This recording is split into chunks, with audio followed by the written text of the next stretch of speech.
Algeria is one of the most misunderstood countries in the world. Some think it's all desert. Others think it's a place frozen in the past. But what if I told you this country hides Roman cities as grand as Italy's, mountains older than history, and a coastline that could rival the Mediterranean's finest escapes? This is not the Algeria you think you know. This is the Algeria you've never seen. A land of ancient empires, wild landscapes, and cities that feel alive with stories. And by the end of this journey, you might just wonder, why isn't everyone talking about it? Start with a breath of sea salt and sunlight. Algiers, the white pearl. From above, white terraces pour down green hills into deep blue water. But picture perfect quickly turns human. The Kasbah's alleys rising and folding like a maze built by memory. Doors carved by hands long gone, vines shading courtyards, mint tea poured high, conversations low, football echoing from a hidden square. Algiers doesn't live in yesterday. Beyond the Kasbah, wide boulevards hold elegant facades, arched windows, tiled faces, wrought iron balconies catching the Mediterranean light. Turn a corner and the city opens. Artisan workshops, bookshops, cafes buzzing with debates about music, film, and, always, football. That's the heartbeat. Not a postcard, a pulse. Now, freeze that frame of white and blue. Tilt it south. The ground warms, the light thickens. Time to change gears. Imagine stone streets laid 2,000 years ago and still telling you where to walk. Timgad. A city so precise it feels 3D printed by Rome. A perfect grid, triumphal arches, a theater that still holds sound. You don't visit Timgad, you enter a paused scene and hit play. Slide east to Ju-Mila, a city on a hill where mosaics are the storytellers. Tiny tesserae, hunters, gods, wine, water, bright as if the sun just woke them up. No crowds, no fences between you and the past. Just wind, swallows, and the feeling that history is choosing to speak softly to you today. Hold that thought. Before the last echo fades, the horizon rolls into gold. Pause the stone. Hit play on sand. The Sahara doesn't arrive, it surrounds you. Dunes like frozen waves. Wind drawing calligraphy on every face of every hill. And then, black peaks. The Hogger Mountains, rising out of the desert like the bones of the planet. Dawn lights their edges in fire. Dusk cools them to violet and shadow. Out here, time keeps different hours. The Tuareg lead the way, indigo veils against amber light, moving like the desert taught them, patient, precise. Night drops and the sky explodes, stars so sharp you almost flinch. The Milky Way stretching from silence to silence. Stories by firelight about routes, storms, and relatives who navigate by the memory of stones. The desert doesn't shout. It edits your thoughts until only the important ones remain. But Algeria isn't a single face. Flip the page. Where the rock is a gallery and the artists didn't sign their names. Tassili Najer, paintings older than cities, hunters, dancers, even swimmers. Proof that this sea of sand was once green and full of water. It's not just prehistoric art. It's human memory written on stone and left outdoors for you to read. Now soften the light. Move to the architecture of adaptation. The Mzab Valley. Towns shaped for the sun. Compact, practical, beautiful without trying. Pastel walls, palm groves, shaded lanes. Life organized around community and climate.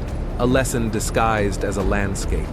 And just when you think you've got Algeria mapped, desert, mountains, ruins, the sea kicks the door back open.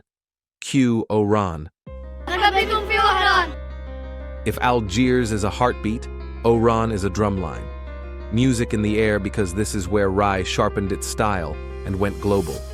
The city rises in curves and color, then throws you a view from the Santa Cruz fortress, bay, city, horizon, all in one breath.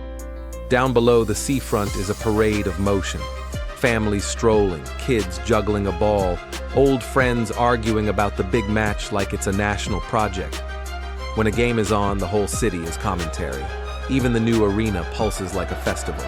Crowds turning minutes into memories. The roar less about sport and more about belonging. Need a reset? Follow the coast west of Oran, Ain el Turk's strand, Cap Falcon's cliffs, coves at Les Andalous, where the water turns camera filter turquoise and still looks real. On a quiet morning, you could swear the Mediterranean is posing for you. Rate the sunset? 9.5, and the half is because you wish it lasted longer. Keep rolling east. The coastline doesn't repeat itself. It remixes. Tipaza sets columns right on the water, old stones watching new waves. Sit by the ruins and hear both histories at once. Sails and surf, traders and fishers, empires and evenings. Now the color palette goes emerald. Béjaïa. Mountains plunge into sea. Cap Carbon throws a lighthouse out over a cliff like a dare. Trails wrap around the slopes with the water flashing between the pines. Beaches here are not just beaches. They're escapes that feel freshly invented every time you turn a headland. Iguadis, Tishi, little coves with laughter louder than the tide. If paradise had switchbacks, they'd look like Béjaïa. Bridge that blue to a new kind of wonder, underground. Algeria's beauty isn't just sky and sea, it's carved into the earth. In Tlemcen's hills, the Beni Ad caves glitter with stone chandeliers, stalactites and stalagmites sculpting a cathedral, one mineral drop at a time. Further along the coast, Djazair hides the Grottes Merveilleuses. Marvelous isn't a title. It's a warning label. Eyes will widen, voices will drop. These caverns feel like nature's secret rooms. Cool air, echoing chambers, textures that your fingers want to read like Braille. And because this is Algeria, when you come back to the light, there's another chapter waiting 5 minutes away. Beaches wrapped in forest, coves that look like concept art, water so clear it steals your attention the way a good melody steals a room. Ziama, El Awana, stretches where a picnic becomes a family legend. Blida, known as the City of Roses, rises at the foot of the Tell Atlas, where the air carries the scent of blooming gardens and citrus groves. Its orchards spill fragrance down the hillsides, and cedar forests climb upward, leading to peaks dusted with snow in winter. Trails wind through shaded paths, offering sudden vistas of valleys that look painted at dawn. Farmers harvest citrus and olives. Life here bridges Mediterranean vibrance and inland calm, a gentle rhythm that feels like Algeria pausing to take a deep, fragrant breath. Tiziuzu bursts from the Kabylie Mountains like a heartbeat in the hills. Olive groves, red-tiled roofs, and winding streets twist with energy, while trails vanish into misty cedar forests.